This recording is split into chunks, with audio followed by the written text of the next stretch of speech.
Hi, I'm John from Just Whiskey. If you like today's show, please give it a thumbs up, like, and subscribe, and consider becoming a Patreon with the link in the description below.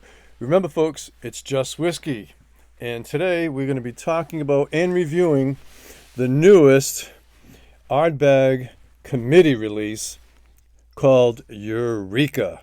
And stick around to find out if it's going to be a Eureka moment.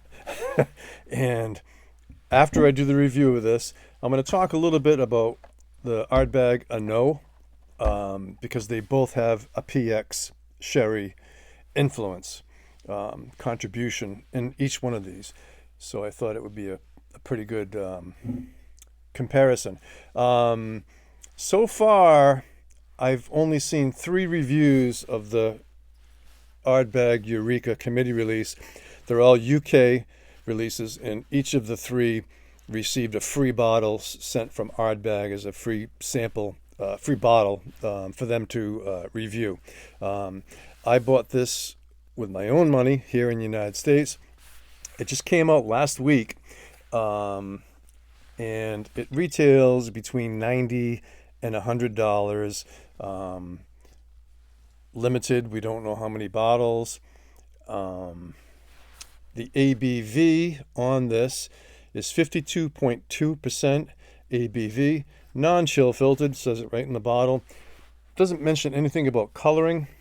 I don't think that there is any coloring in this.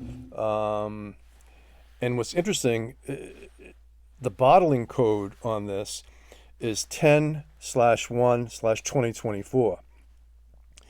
No, 110. Sorry, 110/2024. So that means October 1st of 2024 it was bottled, and it just made its way to the States about a week ago. So right now it's almost Valentine's Day. It's February 13th, 2025, and it's a limited edition, and this Ardbeg Eureka is celebrating 25 years of the committee.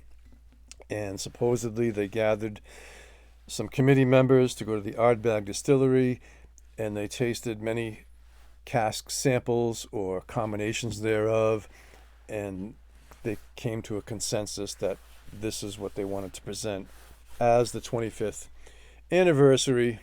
And on the back it says, designed by committee, sort of. There's a little QR code on the back if anybody wants to scan that with more information. And then again, the front of the bottle, everybody's already seen that. It'll be up here if you want to zoom in on it.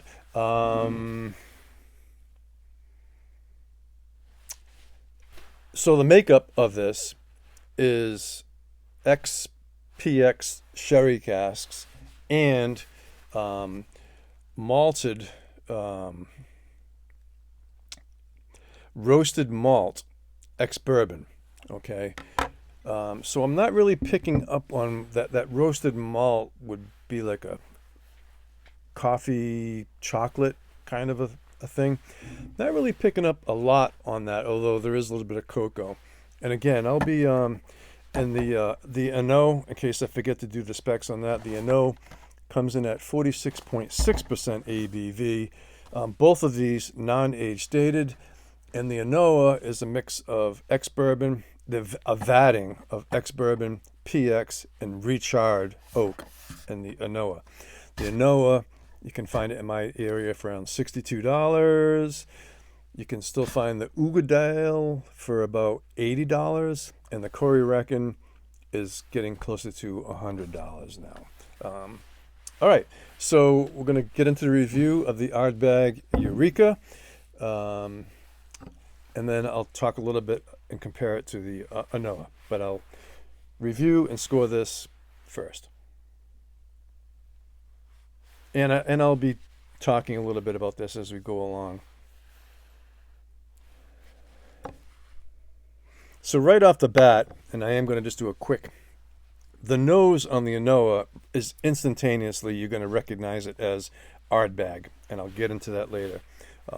Whereas the new Eureka, the Ardbeg doesn't quite jump out at you. So on the nose, this Eureka, it's rich, sweet, smoky, chalky. There's some strawberry Twizzlers in there, lemon pledge, caramel, and cocoa. Palate.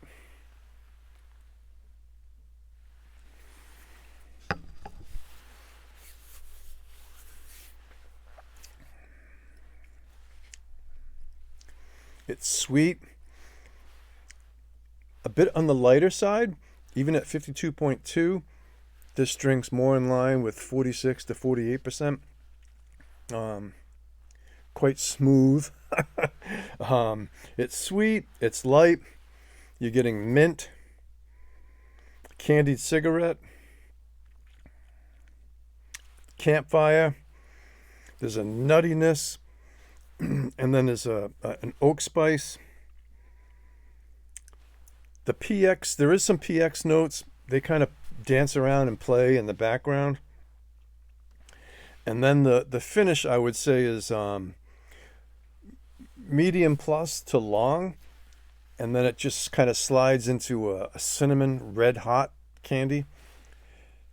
So you've on the nose and on the beginning, you're getting that strawberry Twizzlers, but that kind of like condenses into this cinnamon red hots at the end, where the finishes has a dry chalkiness about it. I would say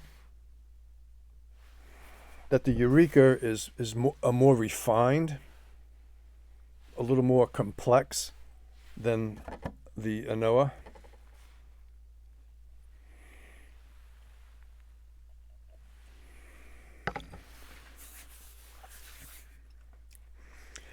For the $90 or $100 for you Ardbeg fans out there, I think it's a nice addition to their family. Is it a must-buy? Is this a Eureka moment? For me, it's not a Eureka moment. I was really intrigued, mostly from the PX, and I was hoping for more of a PX influence. It's there, but and I'm just totally guessing here, but maybe they're using second and third fill PX, so it's kind of not on the forefront. Is it a must-buy for if you're just like a Scotch whiskey fan? I don't think it's a must-buy, but considering what Ardbeg have been charging for their special releases, $150, $170, $180, it seems like they're coming down to earth a little bit with this. I think they had a Eureka moment. That's why they're calling that this. The only thing that was probably a little bit cheaper than this recent special release was the Barbecue, and I think that was closer to like $80.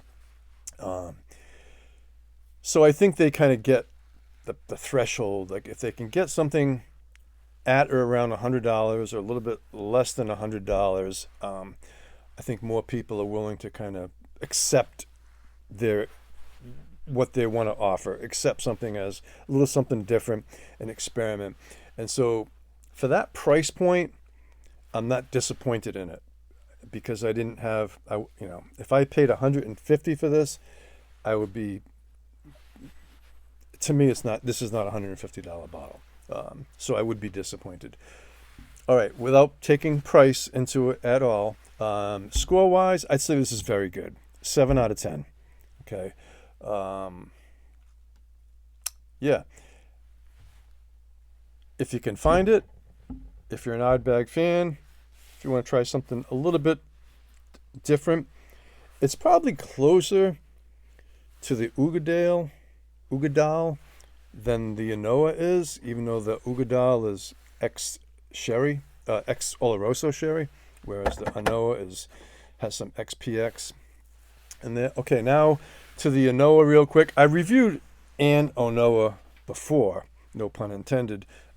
This is a newer bottling, so completely different batch from whatever I reviewed in the past. So the Anoa on the nose, and I'm going to make this fairly quick. You're getting more of that bicycle, the classic bicycle tire, rubber, peaty, earthy, more seaweed, more of a vegetal peat palette on the Anoa.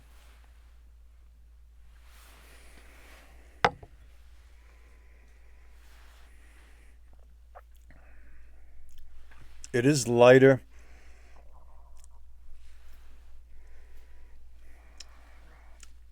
As sweet,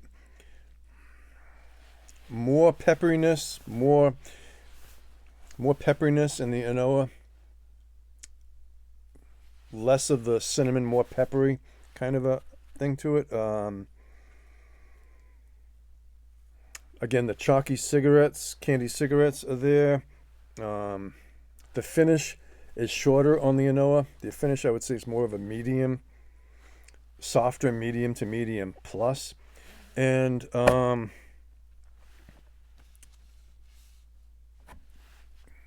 again, maybe a little dryness on the very end of the palate. I would say the Anoa probably has a little more campfire to it.